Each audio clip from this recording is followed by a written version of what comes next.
Hello and welcome to YNWA Transfer News, your ultimate source for all Liverpool FC transfer news. Our first news is this. Luis Diaz lifts lid on conversation with Florian Wirtz before Liverpool transfer exit. Former Liverpool winger Luis Diaz has revealed the chat that he had with Florian Wirtz before he departed Anfield to sign for Bayern Munich this summer. Diaz was sold for a fee that could reach 88 million, 66 million, an excellent price for a player who only had 2 years left on his contract and had first expressed a desire to move on a year earlier. So far in the Bundesliga, he has scored 8 times and set up another 5 goals for his teammates in 14 appearances in all competitions. The stadiums are always full. He told me that I was going to enjoy it a lot and that I was going to do very well. For that, I thanked him. While Diaz moved to Bayern Munich, Wirtz rejected the German giant in favor of joining Arne Slot at Liverpool. So far, the 22-year-old has been adjusting to life in the Premier League without fully igniting. Though Wirtz is yet to score or assist in the Premier League, he did create a couple of goals in the Champions League in the 5-1 win over Eintracht Frankfurt. If you've been brought in for so much money, people look mainly at goals and assists, but I can tell you he could be on 6 or 7 assists already. Slot told Sky Sports ahead of facing Manchester United earlier this month. If you look at the passes he's played to his teammates, which unfortunately didn't lead to goals, one of the greatest examples is the Chelsea game, where after 1 minute since coming on, he had this great flick to Mo Salah. For Mo, this is 99 times out of 100 a goal. I have to say 98 out of 100, because the last time he got a ball like this was against Atletico Madrid from Florian. But Mo hit the post. Maybe I'm now underestimating the best midfielder who has ever played in the Premier League, Kevin De Bruyne. He was 21 or 22 when he went to Chelsea. Give him a bit of time, I would say. I'm definitely going to give him a bit of time, and in the meantime, he's been unlucky. Liverpool transfer pain with Real Madrid confident of landing Reds. Number 1 target. Real Madrid are said to be confident of signing Marc Guehi over Liverpool, despite Bayern Munich joining them and Barcelona in the race for his signature. The reigning Premier League champions tried and failed to sign the Crystal Palace captain on transfer deadline day this summer. Guehi, 25, is now due to become a free agent at the end of this season. Palace manager Oliver Glasner has already confirmed that his skipper will leave the South London club next year. A mid-season move is not on the cards, though, despite this winter being the last opportunity they have to recoup a transfer fee. Guehi will be able to sign pre-contract agreements with overseas clubs as soon as January 1st, handing an advantage to Liverpool's European rivals. The Sun claim that Madrid are under the impression that he favors a move to the Spanish capital, believing the defender wants to play with Jude Bellingham for club and country. The club are said to be convinced they can persuade the central defender to join them over the other options. Liverpool are reportedly keen on signing a central defender during the January transfer window and had plans to approach Guehi in the summer when he'd be a free agent. After missing out on Guehi, who remains a top target for the Reds, Slot saw Giovanni Leone ruled out for the season after tearing the anterior cruciate ligament in his left knee. Arne Slot selected a back three of Andy Robertson, Joe Gomez, and Wataru Endo for their 3-0 defeat to Palace in the League Cup 4th round. Ibrahima Konate and Virgil van Dijk were both absent from the matchday squad. Slot afterwards bemoaned their lack of depth. He claimed they only have 15 players available in their squad, with the rest supplemented by teenagers within their academy. However, they are not the only club seemingly keen on signing a defender during January. Bayern's director of sport, Max Eberl, has acknowledged they are active in the market, albeit prioritizing a new contract for Dayot Upamecano. It was reported earlier this month that Guehi's agent had already flown out to Germany to hold preliminary transfer talks with Bayern. It's absolutely clear that we, as Bayern Munich, are exploring the market, Eberl told DAZN. Our clear goal is to extend Upa's contract. That's our ultimate goal. If that doesn't work out, we have to be prepared. We would be foolish not to. That's the reason. I've not confirmed anything, but we are active in the market. Marc Guehi. Full details on Liverpool transfer collapse revealed by Crystal Palace chairman Steve Parish. Crystal Palace chairman Steve Parish has disclosed the key factors behind the club's decision to block Marc Guehi from joining Premier League champions. Liverpool in the summer. Guehi looked set to complete a 35-meter move to Anfield on the final day of the summer transfer window, only for Palace to pull the plug at the 11th hour after they were unable to sign a replacement. The 25-year-old was a little bit disappointed following the transfer collapse, according to Eagles head coach Oliver Glasner, who allegedly threatened to leave the club if his captain was sold. Guehi has since been lauded for his professionalism and commitment to continue representing Palace amid speculation over his future. Only Maxence Lacroix, 104.40, and Daniel Munoz, 104.22, have played more minutes than Guehi across all competitions so far this season. The England international has now entered the final year of his contract at Selhurst Park, and Glasner has already revealed that the defender has turned down the opportunity to sign a new deal. Liverpool are thought to still hold a keen interest in Guehi, but while the defender is free to negotiate a pre-contract agreement with foreign clubs in January, the Reds and other Premier League teams cannot agree a move until his contract expires in June 2026. Parish has confirmed that Guehi was interested in joining massive club Liverpool in the summer, but Palace ultimately came to the decision that it wasn't the right time to let their captain leave. Speaking on the Men in Blazers podcast, Parish said, "We did quite an analytical look at Marc's worth and places in the league. What is the upside and what is the downside? It was a marginal call. Marc was great about it. They, Liverpool, made an offer, and they are a massive club." Parish: "We felt it was a significant risk to let Guehi leave. He was interested in going but was fine about staying if that was the decision. It was a difficult one, but definitely the right one." One thing Oliver Glasner said, which says a lot about staying humble, is the reality of this football club is what we need to deal with day to day. It is something I learned very early on. You can take absolutely nothing for granted.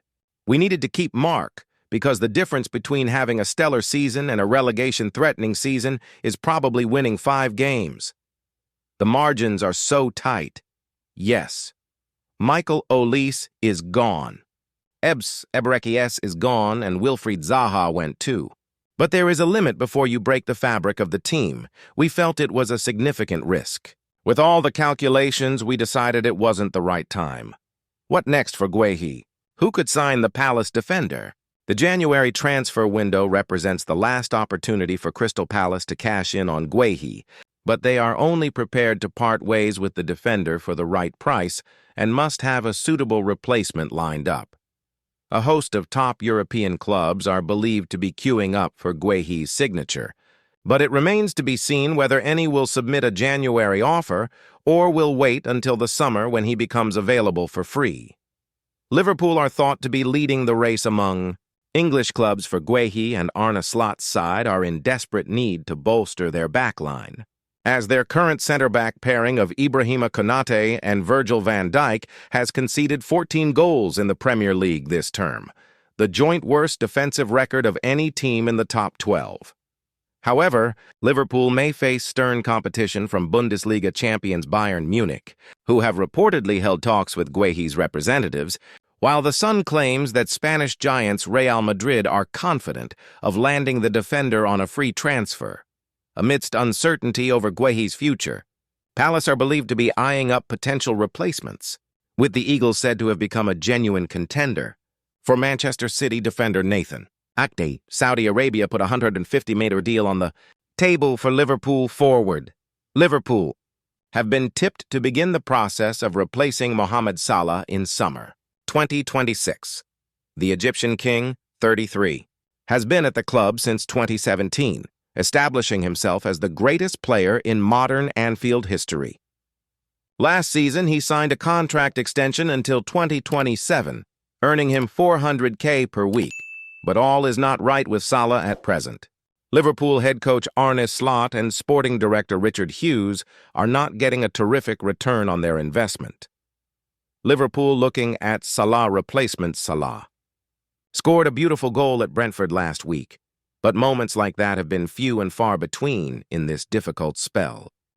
The Premier League champions have lost 6 of their last 7 matches, and Salah's performances have come under increasing scrutiny. That's why we've seen extensive links with players like Michael Olise and Antoine Semenyo, 2 wing operators, who could arrive on Merseyside next summer. And if Hughes decides to move on from the 2-time African Player of the Year, then he has got Saudi Arabia lined up as a potential destination.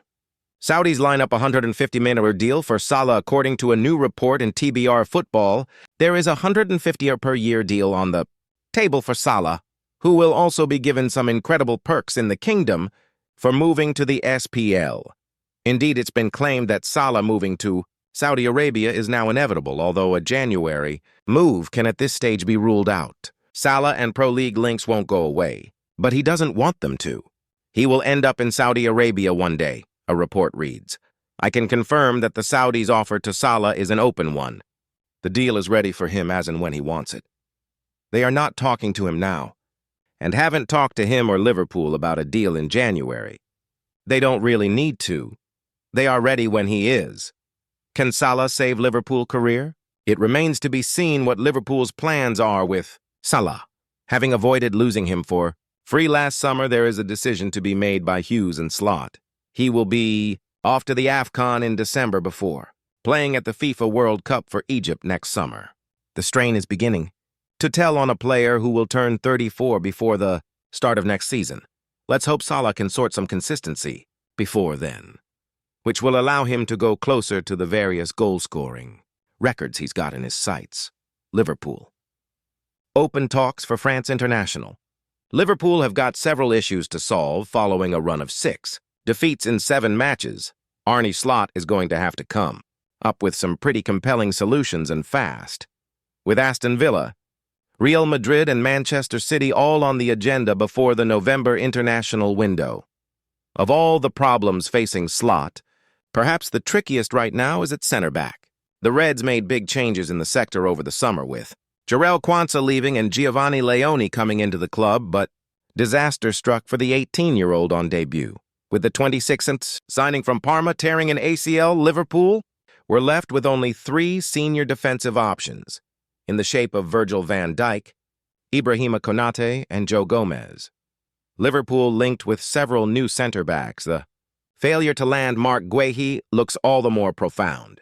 Right now, with Andy Robertson and Gomez forming an unconvincing partnership in the Reds' latest reverse against Crystal Palace in the EFL Cup on Wednesday, worse still, more instability looms. Konate is out of contract in summer 2026, and if no agreement is reached on a new deal, then he will be leaving for free in 2026. Factor in Van Dijk's contract expiring in 2027 and Gomez's uncertain future, and you can see exactly why so many links currently exist to other center-backs. Senior options such as Mickey van de Ven, Ronald Araujo, and Nico Schlotterbeck have all been heavily linked with moves to Liverpool, either in January or beyond. Liverpool hold initial talks for Upamecano and don't rule out the possibility of a free transfer either. Liverpool will be right there for Guehi once again next summer, although competition for the England man is going to increase dramatically, and one more defender now on the Reds' radar is Dayot Upamecano. The France international is in a similar situation to Les Bleus' teammate Konate, out of contract in 2026 and very much in demand. Current club. Bayern Munich are hoping he will stay, but right now the 26-year-old and his employers remain apart in negotiations. It's been reported that FC Hollywood fear Liverpool getting involved in the bidding for the RB Leipzig man. Chelsea, also in the running for Upamecano, and now comes a report claiming that Liverpool, along with Chelsea, have already started talking to Upamecano over a free transfer next summer. Chelsea and Liverpool have already held talks to anticipate Upamecano's free transfer. A report in Fichajes reads, according to recent reports, both clubs have held talks this month with intermediaries for the French Defender to explore terms and prepare offers that would allow them to secure his signature. It's clear right now that Liverpool need both numbers and quality in the position, and they could do with clarity as soon as possible. Adding Upamecano, a world-class center-back, in top form would be a smart move if they can get in front of their rivals. Arne Slot already confirmed talks with Liverpool owners and Richard Hughes as pressure grows. Arne Slot will be more than happy to see the back of October after a month to forget for him, and Liverpool. Wednesday's defeat to Crystal Palace saw the Reds knocked out of the Carabao Cup as they fell to a 6th defeat in their last 7 games. It's a run that actually started at the end of September, with just a single win coming throughout the whole of this month. It's the sort of form that makes discussions over the head coach's future inescapable. Although Liverpool might not be considering firing Slot, that isn't going to stop pundits and fans speculating until he turns things around at Anfield. Although there is no talk internally at the moment, Slot could be in for some very awkward conversations soon. Sporting director Richard Hughes was adamant that the Dutchman was the right man to lead Liverpool following Jurgen Klopp's transformative reign. And for the best part of a year, it seemed he was right. The last month or so has raised plenty of questions, though, and Slot may well need to provide some answers to his employers. The Reds boss revealed last year that he is in regular contact with Hughes, while he will also occasionally speak to Michael Edwards and the club's owners. Thank you for watching. Like and comment, subscribe.